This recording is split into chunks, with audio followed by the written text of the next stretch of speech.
Hello and welcome to Invisible Walls. We've brought back microphones, and the energy is low because I broke my toe, and I'm bringing everyone down with me. Because breaking your toe before E3 is not fun. Today with me I have Patrick Morales. Hi there. Hello. This guy. Marcus Beer and Daniel Bloodworth. It's mellow time. Yeah, this is these are actually the mics we used to use when wow, I'm getting that all dirty. People have commented on our fingerprints. These are the mics we actually used to use, fun fact, back when we were audio only or when we were just covering things with game B-roll. And we're giving them a second lease at life to see if they work. So let us know what you guys think in the comments below. And this time we have the stands on, right? Yeah, we had the stands wrong for multiple years. We just found out. Thank you, Anton, for figuring that out. Really? We had them upside down the entire time? We had these parts, the stands mixed up, yeah. Wow. The more you know.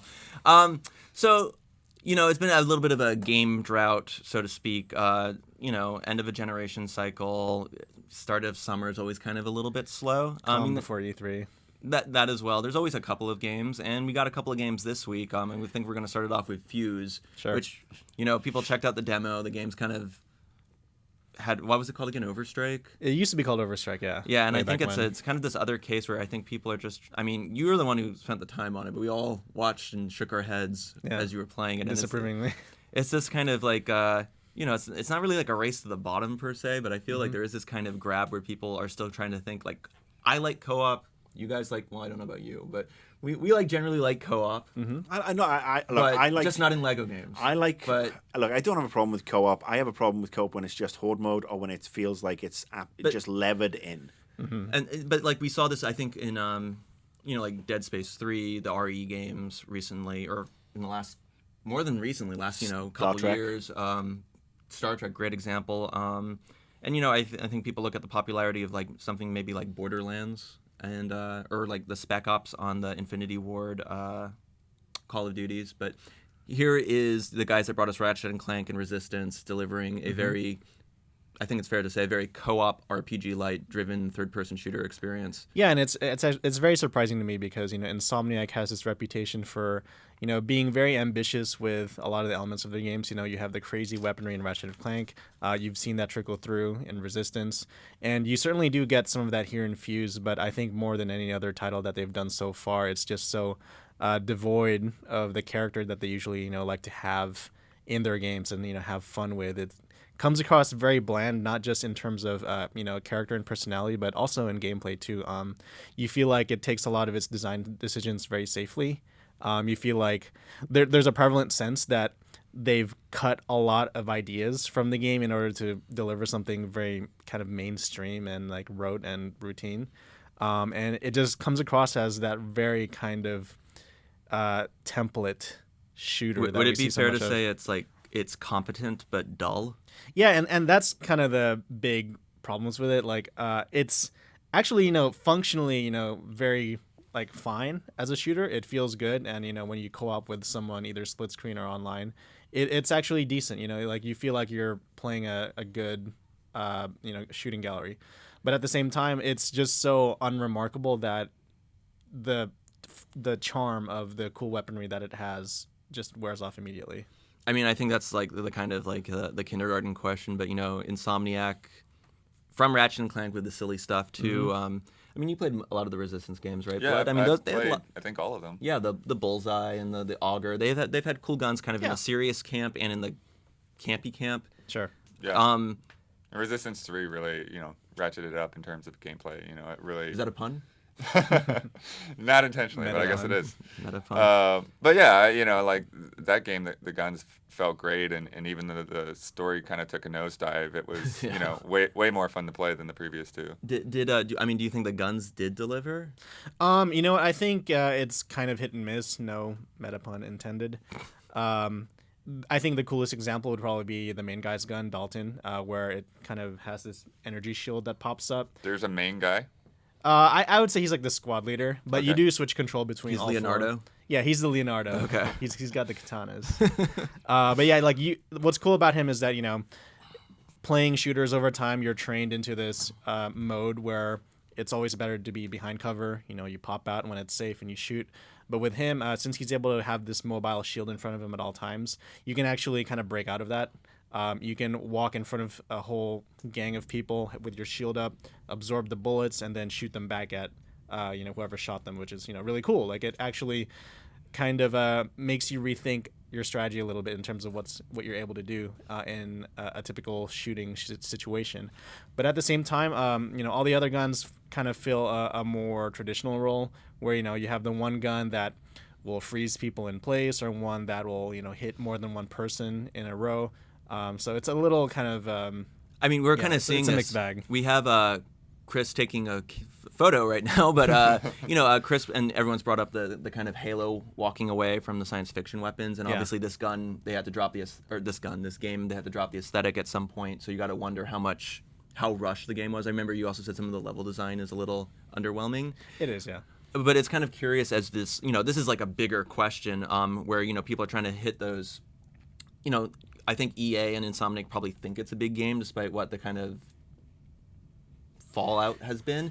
And there's this question of, there really is the case where people are just trying to really map things to hey, we have co-op, and this is like a machine gun, this is like a shotgun, this is your sniper rifle, and yeah, you can tweak them a little bit, but I mean, even the word guns at this point, ever since the Sandy Hook thing, has kind of been like a hot button issue. I mean, I don't know about you guys. When I was home for Christmas, I had my relatives grilling me over video game stuff, because a lot of pundits were on TV doing stuff. But as a bigger thing of just this kind of my big fear is that we're getting this kind of gray mass of mass market games, and this is I think we were under no delusions that this game would never be really much bigger than a solid B title at the best. But there is still this idea where they're trying to it's not always about creating the best game you can create. It's about the company that's paying for you to make the game to make something that's going to appeal to the most amount of people. And I'm worried about when I hear Insomniac's making so-so guns, they're kind of shoehorning in this stuff, and kind of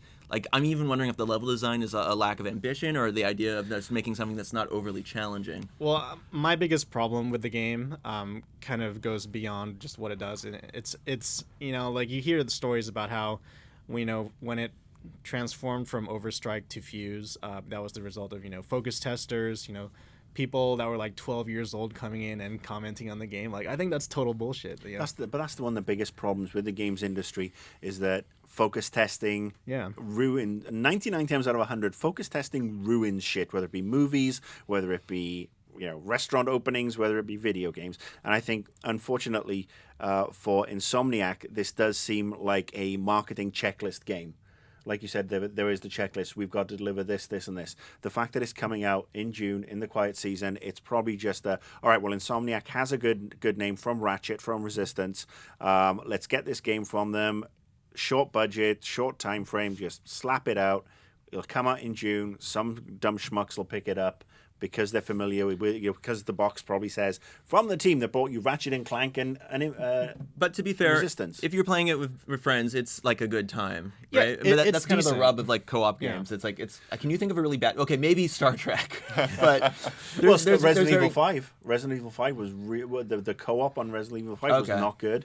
But I know my point being that it seems like this is it's the quiet time of year. We've had the Microsoft press conference. We're in that gap until E3. Let's just shovel out these games. If somebody's looking for a game to buy for a birthday or whatever, some poor schlub is going to end up with this one. And like I said, I got nothing against co-op, but and I haven't played the game, but the reviews I have read and the stories I have read in comments and everything on Twitter is that even as a co-op game, it kind of gets old fast. It's more like fast food co-op as opposed to the how good the Spec Ops missions were in that Call of Duty game, or a really satisfying Borderlands co-op experience. This seems more like just here's a quick cookie, quick fix, and it's not even for a co-op centric game, it's not that good with regards to co-op. Well, you just played Army of Two as well, so I think EA is really on this kick. And I mean, I don't I'm gonna sound like a bit of a hypocrite because I think I do like co-op, but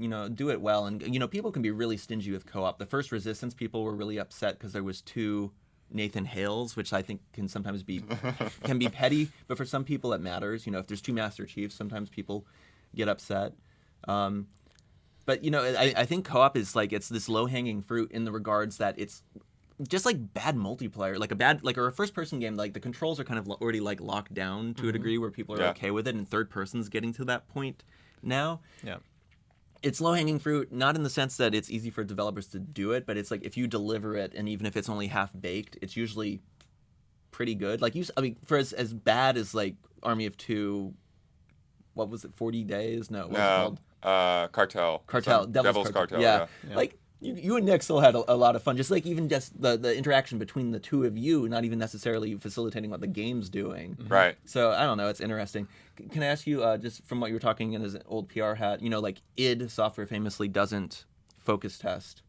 But then there's all the, we work with some freelancers and we know some guys who do paid reviews where, they sit in. I know EA has a stable of guys there's a difference are in-house reviewers. Do you think that's... I think there's a difference between a paid, the in-house internal reviews, which have been around for the last 15 years, and getting a bunch of people in from the outside, especially, the 12-year-olds or whatever, to comment on a game, because, I think the expectation levels are different. First of all, when we would pay for mock reviews, when I was in PR, we'd ask journalists to say, all right, well, can you do a mock review? And then we know that they wouldn't do any additional coverage because we wouldn't send them, the final game or anything. We wouldn't expect that to happen. But you would have a certain level of objectivity about it, where it would be, all right, so I played this and this is where this is where I felt this drags and this is why, as opposed to, and having somebody who has sat in on focus tests. I've been the guy behind the mirror.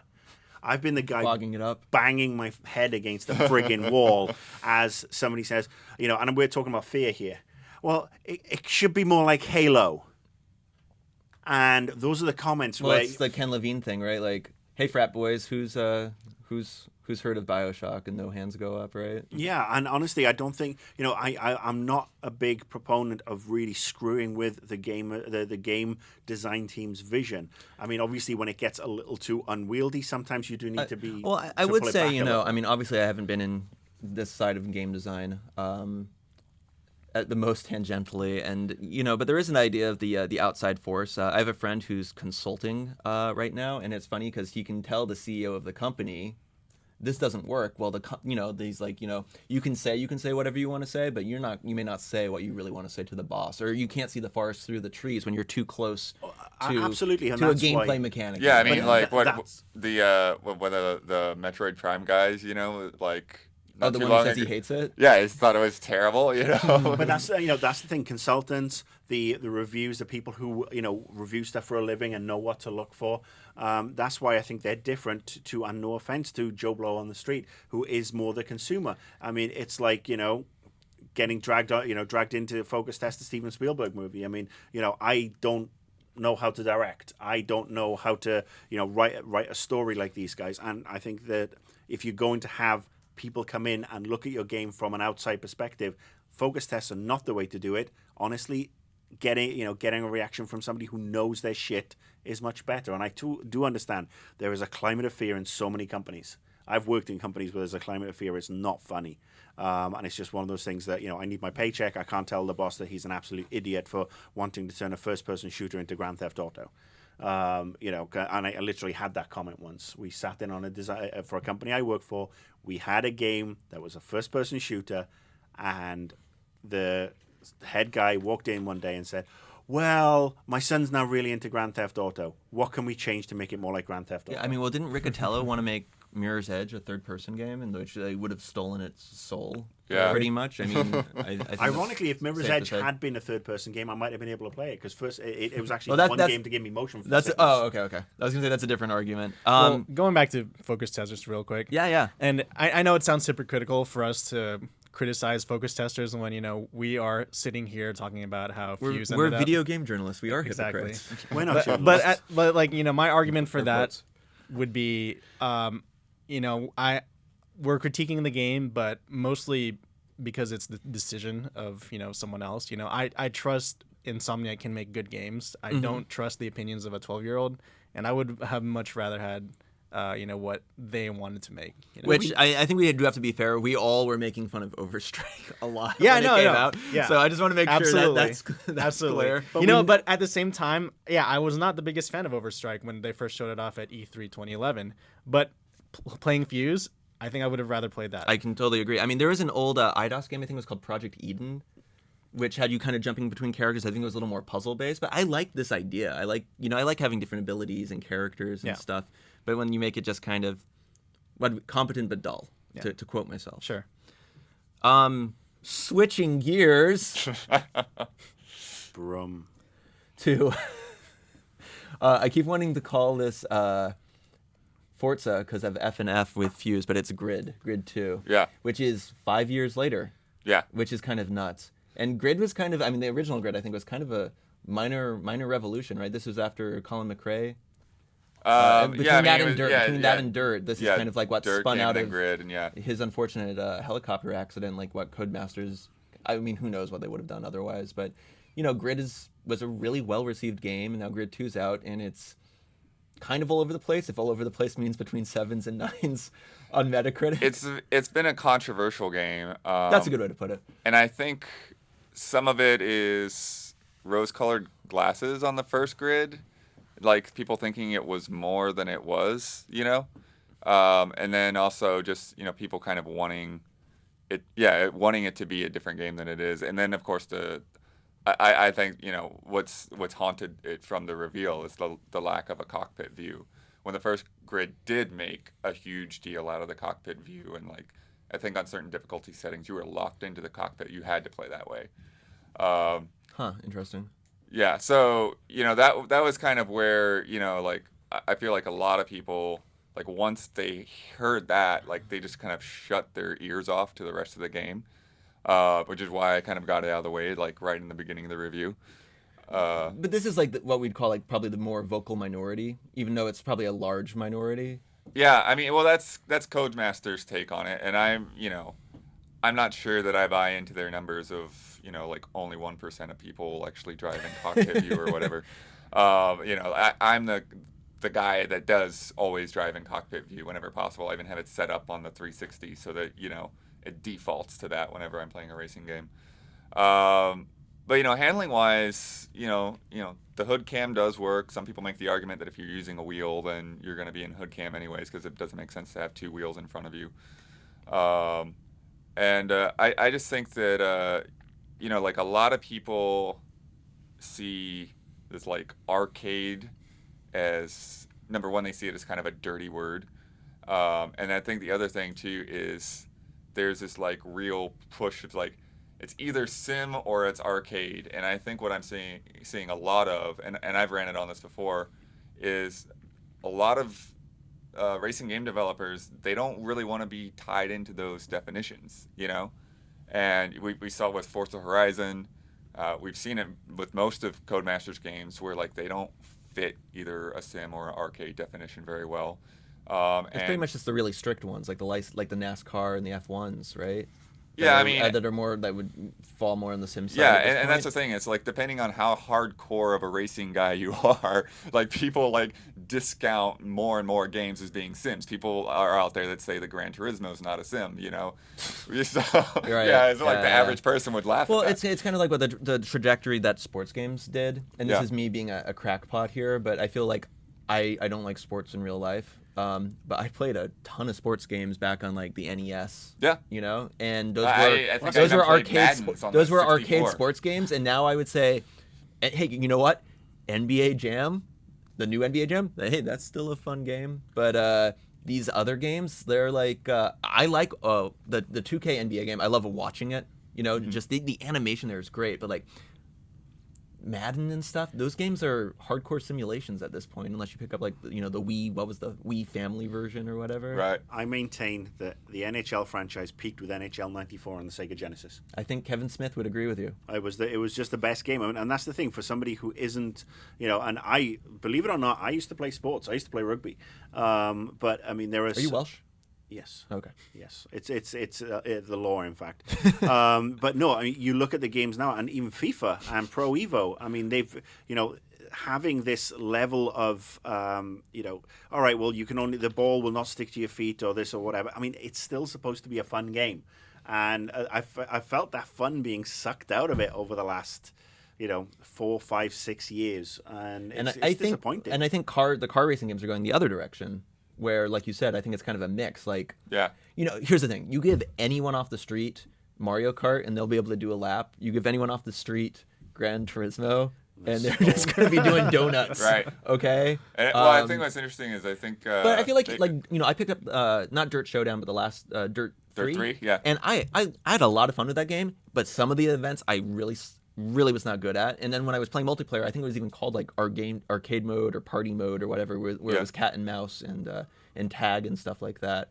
So I think, as again, this goes back to kind of the co-op conversation, as these games try to be all-encompassing, and as less big games come out, I think they do kind of have to try to sate all these audiences. And hey, there's that hypocrisy again. But I think it's okay to kind of switch between. But like you said, like having a difficulty level, we were talking about this before too, difficulty levels that, it doesn't just make you have to have quicker times, your enemies are better, but forcing you into different modes or more simulation-like things. I think that's a really interesting way for ways to go. Yeah. Yeah, another game actually that's kind of, doesn't want to be defined by those terms is Drive Club. They've gone on record saying that, like, they're not going for arcade or sim. They want this is the new PS4 game. Yeah, and when we first saw that, I mean, it looked like a Gran Turismo competitor, but in some ways, even though it's like at that visual level, like they're still trying to do something very different there. I just think. I think maybe the one thing that, maybe in some ways needs to be thought of a little bit more, and it kind of depends game to game. Like, I don't think that, like, I don't know if Grid 2 really would have benefited from more handling options, but I do feel like Forza Horizon probably would have. Like, I think that if they had, that more hardcore, like, driving sim option there, that it would have been... it would have been good just for like to appease that segment of people, even if that's not the default. Well, there's nothing wrong with giving people options, and I think moving to a more all-encompassing is not necessarily a bad idea, providing that you have honestly letting people toggle their settings. I'm a big fan of this in games in general. That now that we've got people wanting to play as a female or wanting to play customize their skins in more than just a shooter or an RPG. I feel that, if you're going to have a driving game, appeal to everybody, give people, let you have your options and let you create your ultimate driving experience, which is going to be way different to mine, which is going to be doing donuts on the start line if I have to play it your way. But then if I'm playing perhaps more the arcade way, then me and Ryan are having fun, doing loop-the-loops or whatever, or ramming people off the road. My ultimate driving experience is getting home in 15 minutes. Right. That's to me, like, my rant against people calling something like Grid 2 arcade is it just doesn't even ring true to me, right? Like, you don't have giant flashing arrows all over the place. You don't have fire coming out of the back of your car. You're not jumping through buildings. You're not in a dimly lit room with lots of other coin-ops and people doing drugs in the corner. Even if it's not the most, like, simulation, like, hardcore-based experience, it's still very much about, like, managing, that point when your car is going to spin out, and finding the right braking zone and, like weaving by another car and that kind of thing. Like, it's very much about racing, and they have a lot of different modes in there that aren't, they don't ever do like the tag mode or the beat people up mode or anything like that. It's still about racing another guy. To go a little granular, that new word we learned. Which word? It's the single it's the you versus the other car. Oh, Toge, yeah. Toge. Yeah. Was that fun? That reminded me of the old Micro Machines NES game where if you get one screen ahead of someone, you win. Yeah, I mean, it's definitely... Because you have to be 5 seconds ahead? If you manage you either have to be 5 seconds ahead of them or get to the finish line first. So most of the time, you're just going to get to the end of the race before them. But if you do manage to get that 5 seconds ahead, then it's pretty satisfying. And what's interesting about that mode is it's the only mode where you will get penalized for knocking into the other guy. So you can't just wipe him out and then I got 5 seconds ahead of you because I crashed you into a wall. So it is a pretty different take from the other stuff. So with Gran Turismo coming out on the PS3, Drive Club, and Forza, I mean, Grid is, like we said, the old one was held in pretty high esteem, and this is a pretty solid game. But do you feel like if you're the kind of person who only buys one racing game a year, is this like the weight, or is it you might as well check it out. Yeah, I mean, I think the people that There's nothing really else on the horizon. the people that are going to write it off have already written it off. I do feel like That's a more good people point. should give it a chance. It's definitely, there's been a lot of care and stuff put into things. What's interesting is that the thing that seems to me the cockpit, taking out the cockpit has benefited is that they put more time into the environments. There's a lot more like detail on the side of road and skyscrapers and stuff like that. And that is something that you'll see with a Gran Turismo or a Forza is like, if you look at the trees, they're just like paper cutouts, that kind of thing. Sprites. Yeah, exactly. So, it is kind of a weird trade-off. But modeling 50 cockpits takes time and resources, and not everyone has Microsoft behind them to just throw that at another team. So E3 is fast approaching. Next week we're going to talk about the first-party guys, Nintendo, Microsoft, and Sony. Obviously, really big year for those guys, and I think Nintendo's actually is going to have a pretty big year as well. I mean, if that Nintendo Direct from a couple months ago is anything to go on. But today we're going to be talking about the third parties, which is, these are the guys who don't make hardware, or maybe they just make plastic instruments, or they used to. And with that, I mean, I guess Activision's the guys who have Call of Duty, and I think we've already seen a bit of that. But they're playing both fields. They've got Destiny at the Sony event. Yeah, and it's funny because I feel like Activision has become this company. I was talking to you about this. They're a company that makes they want to sell you only one game, but when they say you, it's like there's 4 archetypes. You're either like a kid, an MMO player, a shooter guy, and I think now with Destiny, I wouldn't be surprised if Activision makes a MOBA. Honestly, even though it feels like Warner's really trying to get into that. It's inevitable. That market. Mm-hmm. I have to admit, I'm actually really excited for Destiny. Did you guys see that CG trailer? Yeah, that was actually really good looking. I don't think so. I think Destiny is going to be a very controversial game, simply because there are a lot of the Activision seem to be hitching the Destiny horse to the PS4. It was on stage for first at the PS4 reveal. It wasn't at the Xbox reveal. They were putting out Call of Duty, and considering that the fans of Bungie have played every Bungie game, every major Bungie game, pretty much on the 360 or the Xbox, I think there's going to be a real interesting scenario that what happens if we see exclusive stuff for the PS4, much like how we know that there are some already. Much like but Call of Duty has the exclusives on Xbox One, coming first. What's that going to do to the potential Xbox Halo fan base who are wanting to get Destiny and wanting to get those exclusives? I think the other question there is that isn't Destiny already confirmed for PS3 and 360? Yeah. So there's that 10-year legacy, or wasn't 10-year deal with Activision and Bungie? Yeah. Or 10-year deal, I think. Yeah. Well, to that point, I'm curious too. Will Destiny be a game for the Halo player?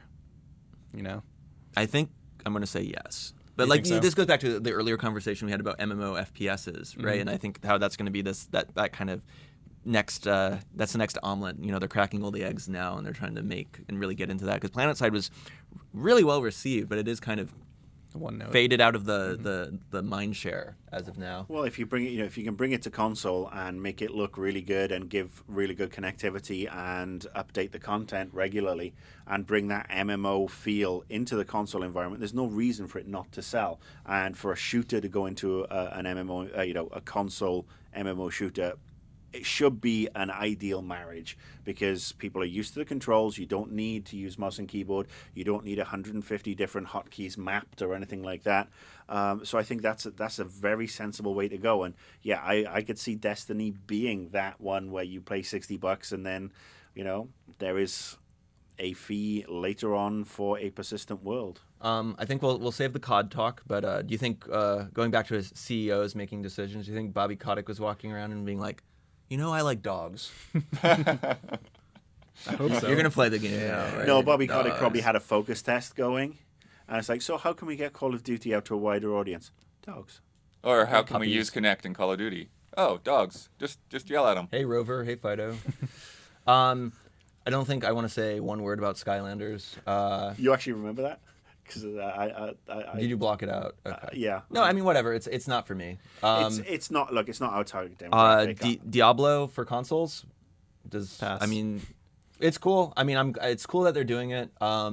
Era 37 coming to an Xbox near you. I still think it'll be always on. I still think Blizzard blew the perfect opportunity, stepping on the stage, to re-announce Ghost. That would have been awesome. Or cancel Titan in front of everyone. Yeah. By Sorry, the guys, way, we can't do it. Titan's canceled. It's called Destiny. No. Is anyone looking forward to anything from EA? Battlefield. I mean, it's pretty. I think that demo still was lackluster. There have been those rumors flying again about Mirror's Edge 2. Yeah, and they've been playing today really hard. Oh, really? Oh. Yeah. There was apparently on the EA website they set up a support center page for Mirror's Edge 2. Funny. I'd be interested in that. Yeah. I'd be interested in Mirror's Edge not running on Unreal and running on Frostbite as well. I always thought that was kind of a weird decision back in the day. Well, I think too that they've taken a lot of time to rethink how this works. So I'm curious to see whether that will be for better or for worse. I've just had a horrible thought. Mirror's Edge 2 on Kinect. No. What would you do? Let's not do that. You have to do somersaults and stuff like that? That's the thing. You're going to have to do this. And How about if it was like a workout mode? Connects to Nike Fuel Band. Jeremy's going to get it. Ugh, sorry. So, when EA was at the Xbox One reveal, they talked about their sports games and what was it, Ignite? Yeah. Is that? Yeah. I mean, I haven't followed up. Is that beyond EA Sports? It didn't sound like it. It sounded like it was. And is that just Sports marketing Logic. blurble, or is that actually something? It's probably both. I mean, It's probably a spin-off of the people like to Frostbite name their engine. engines, right? Like Grid 2 named their engine True Feel. I'm like, okay. It's like, it has good handling, but I mean, Hey, really? who doesn't love good handling and a true feel? EA is one of those companies that they put out a lot of games, but I feel like despite, we go to the Mass Effect or is Dragon Age 3 going to surface this time? I think it will. And where's it going to be? Is it going to split the difference between Dragon Age 1 and Dragon Age 2? Yeah. Will it be interesting to look at? At all? Will it actually be a game? I still don't consider Dragon Age 2 as any good. Well, I think it's still technically a game. Yeah. You do stuff. You press buttons. Even if you visit the same dungeon 4 times. And that's slightly. Yeah. But yeah, it's funny because EA, they are the guys who put out a ton of games, and it's like and nothing's really. I mean, the rumor of Mirror's Edge 2 is interesting. Yeah. Need for Speed Rivals sounds like it's just like following the Hot Pursuit template. I mean, are they going to dabble in new IP for a new generation, or is it all like hey, Battlefield franchise? And again, this goes back again to my continuing argument where you kind of get that built-in marketing push. I mean, you worked on Tom Clancy games, right? Just even having Tom Clancy on something probably helped. Star Wars. Duh. Yeah.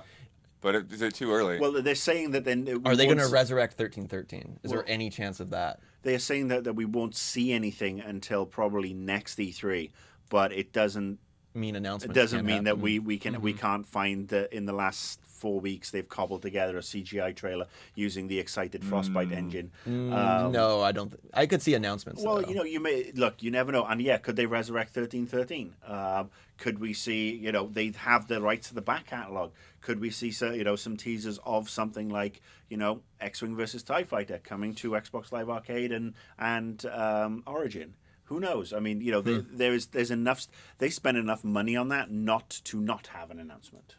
I'm secretly hoping for something like E3 2007 when they had that 3 new IPs to announce. They had Mirror's Edge. They had. So you want to go back to Barker Hangar in Santa Monica? No, not necessarily. I just wish more original games from EA. Sega. Mickey Mouse in the house.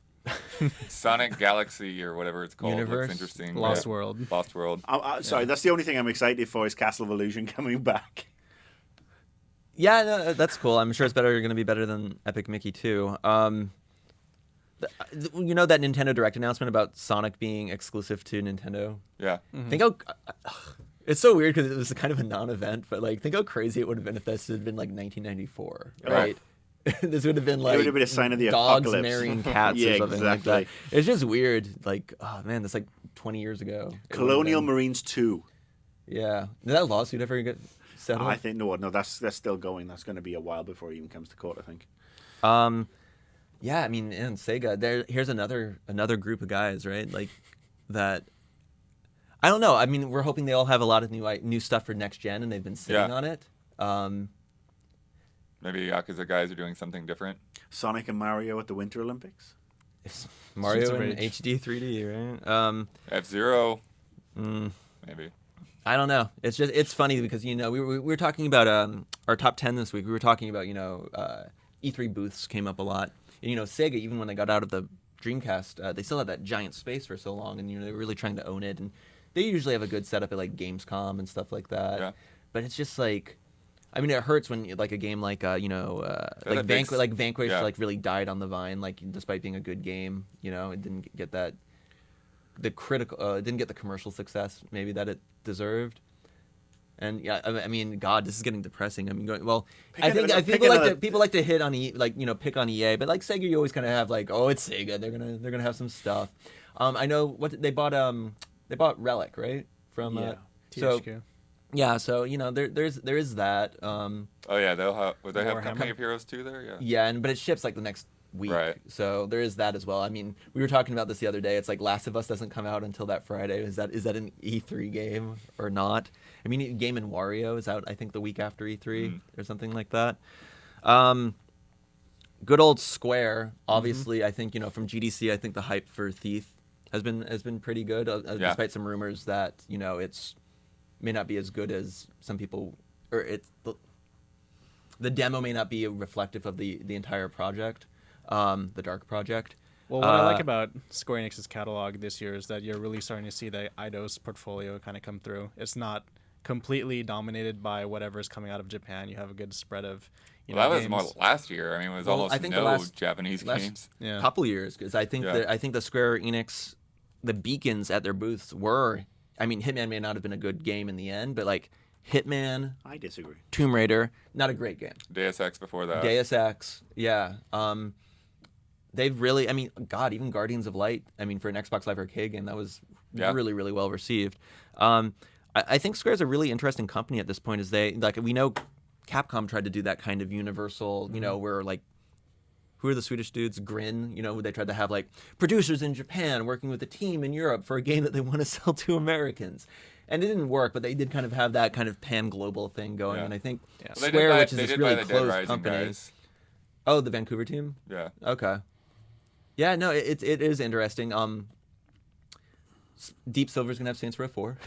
Well, let's go back to Square for a sec. Yeah, they are wholly reliant, as far as I'm concerned, on their Western output, and there's stuff, unfortunately, that is covered by embargo. They have some of the coolest stuff to show, I think, this E3, and none of it comes out of Japan.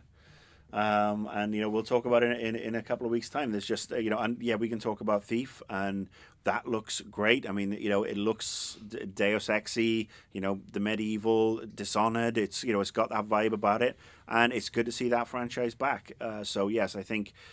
Yeah, while the management of Square Enix, and I've said this several times today, don't know their asshole from their elbows. I feel that they do have some really good talent, some really good franchises. And honestly, I think if the current Square Enix management can't sort their shit out, I would love to see somebody come in and buy up all the Eidos stuff and give it a good home, because it's getting so much abuse right now and getting so much shit from Japan and the European offices that it's not even funny. Yeah, we definitely are seeing a bunch of stuff coming out of the Western side of Square Enix, but at the same time, I think this is going to be the year where we'll see a lot of the flagship, traditional Square stuff too. Yeah. Speaking of flags, already a week ago, I noticed around the convention center there have Final Fantasy 13 and 14 flags. Yeah, I mean, and please 14. Be excited for E3. I think they will. We still haven't seen that. The Agnes philosophy. Yeah. Pay dividends. Well, don't we have that tech demo coming? The one they showed at last E3, and then the PlayStation reveal. That's Agnes. They're going to show that again, I'm sure. I think it's going to be in more a different concrete, way with now 3 extra frames of footage. Yeah. Konami is this company that has giant games, but they only have 2.5 of them. Again, Pro Evolution Soccer is not FIFA, and I can say that having not even played them, but just the vibe off the internet. It's still a cool game. I know people dig it. God, Castlevania is now Lords of Shadow is now years and years old, but we'll probably see more of that. The weird thing about that game is that they've gone on record saying it's the best-selling Castlevania ever.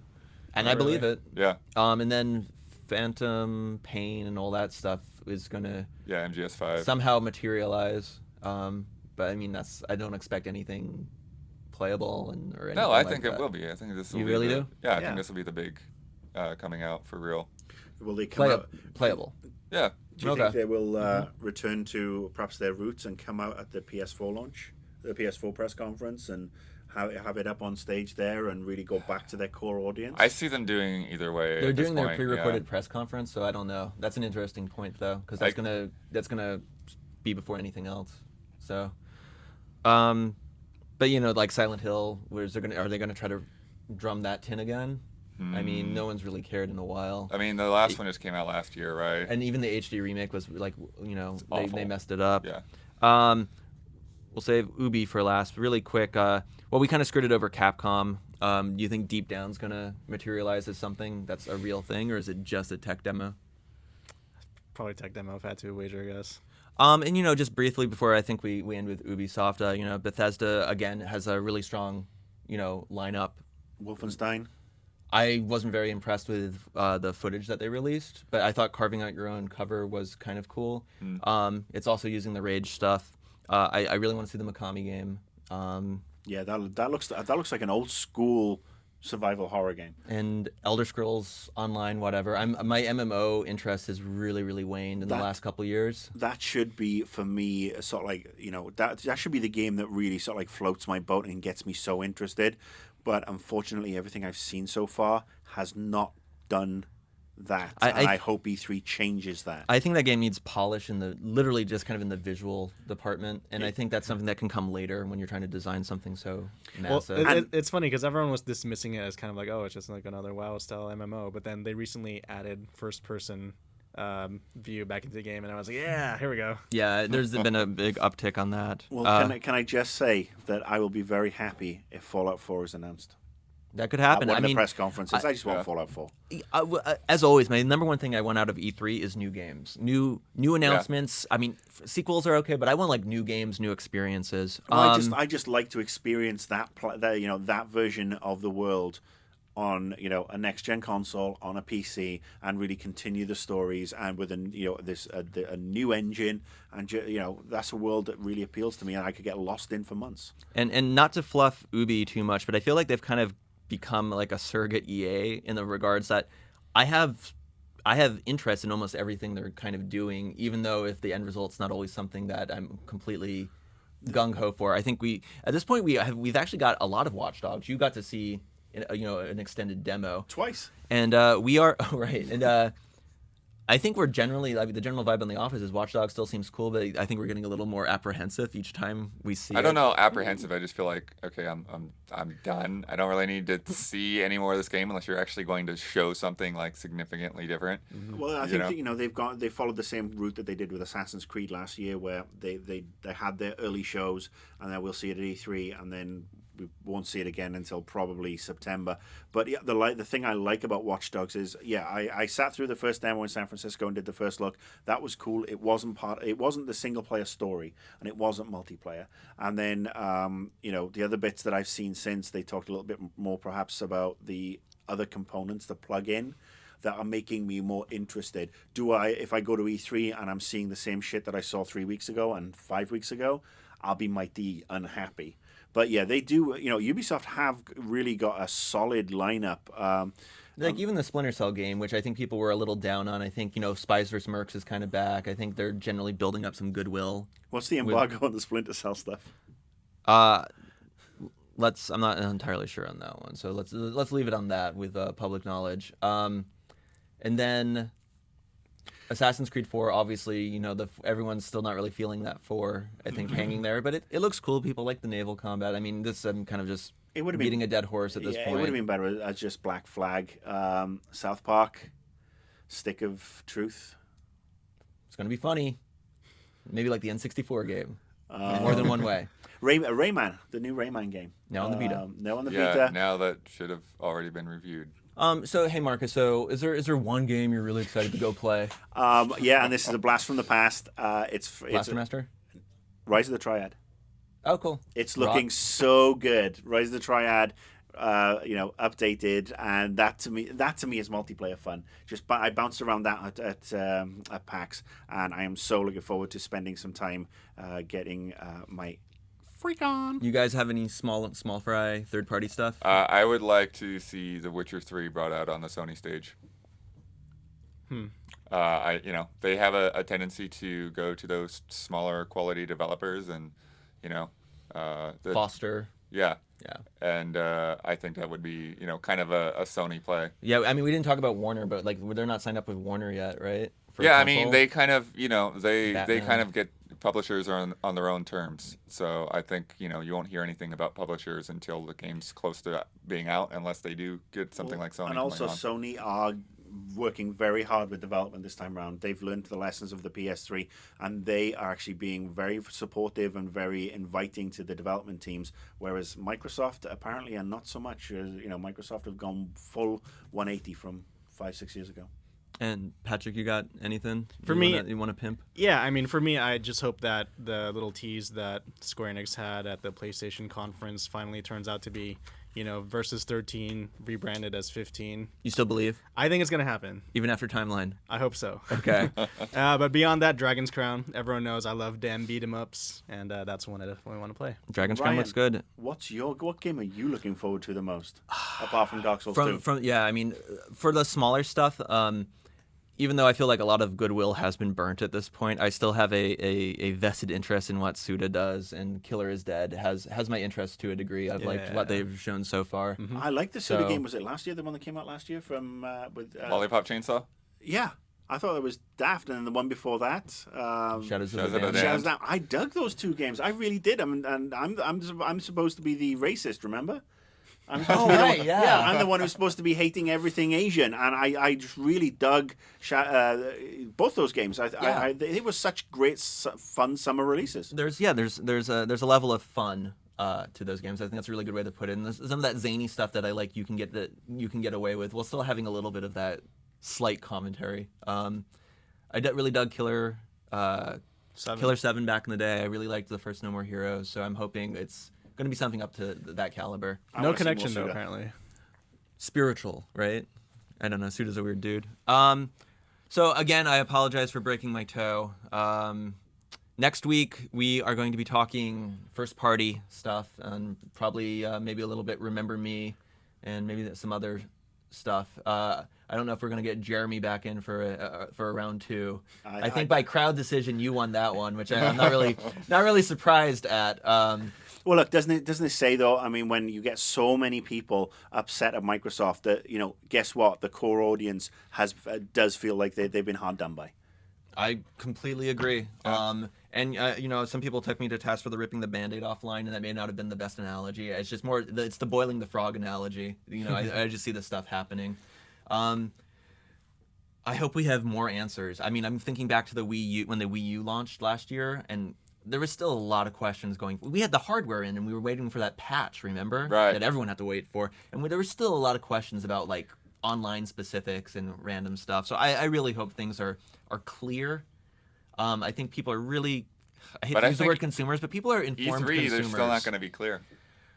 I don't think it's going to be there. I hope there's maybe not at the press conferences, but maybe about some of the behind the scenes stuff. They questions have to clarify. Answered. They have to clarify based on the shit show. And I think we'll leave these questions lingering in the air for next week. And with that slightly poetic outro, we are out.